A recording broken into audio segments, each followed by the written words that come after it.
Од љубовта која што светителите ја покажуваат кон Бога, ни се што поднесуваат заради името Негово, нивните срца се стекнуваат со дерзновение.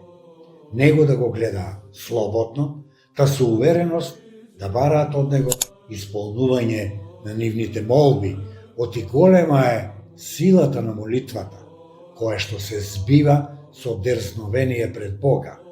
Затоа Бог ги остава светителите Негови да бидат искушени со секаква скрб, за да добијат опит од Неговата помош и од Неговата промисла, бидејќи преку искушенијата стекнуваат мудрост и совест, да не бидат лишени од ученоста, да не се неуки и да не им еускратена извежбаноста и на двата дела, на доброто и на лошото, па низ опит да стекнат знаење за сите Негови творби, не претрпувајќи измами од демонот.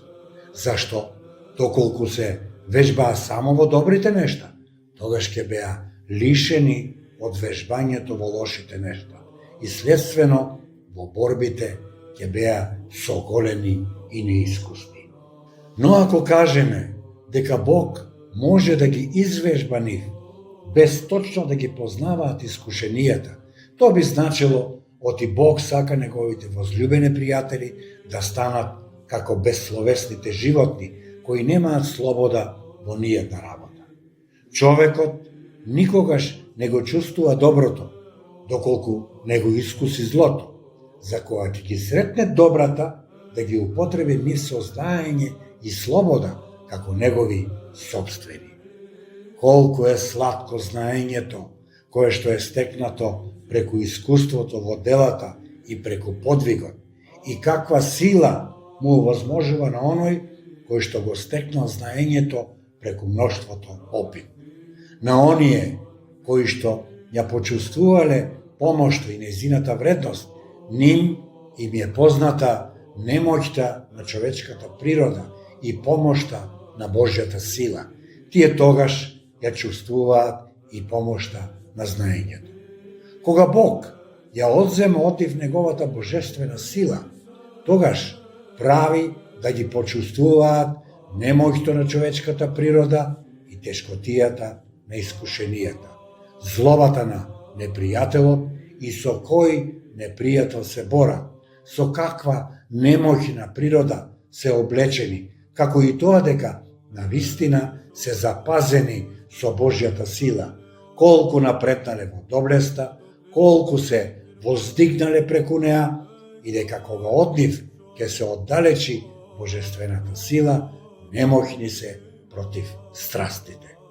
А Бог го прави ова за преку сето тоа да се стекнат со смирение и да се приближат кон Него, да ја примат Неговата помош и да истраат во молитвата.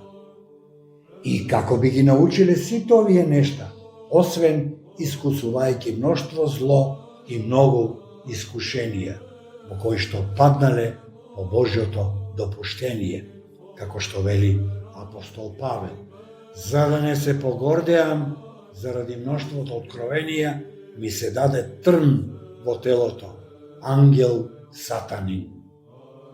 Но кога преку искушенијата човекот стекнува цврста вера во Божјата помош, која што многу пати и ја примил, постанува бестрашен и се здобива со смелост во искушенијата.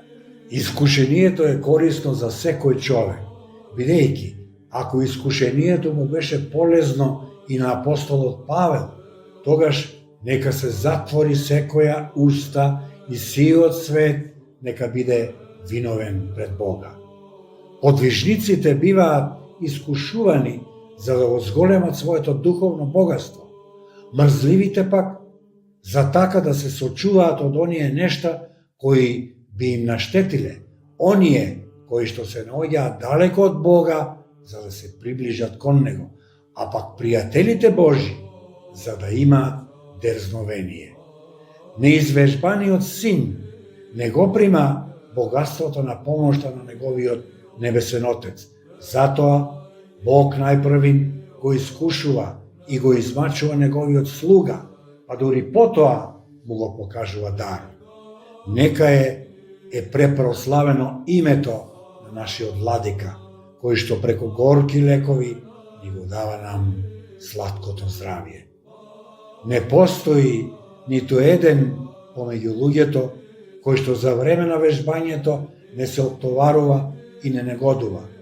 И не постои ниту еден на кого што тој период не му изгледа како горчливо време, кога го испивал лекот на искушенијата, без кој што е невозможно да се здобие со моќен карактер.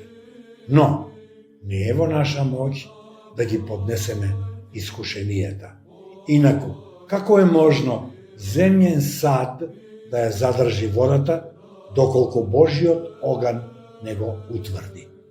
Ако се ставиме во послушание на Божјата волја, се што ќе побараме со смирение, горешт копнеш, истрајност и трпение ќе добиеме. На нашиот Бог слава во вековите. Амин.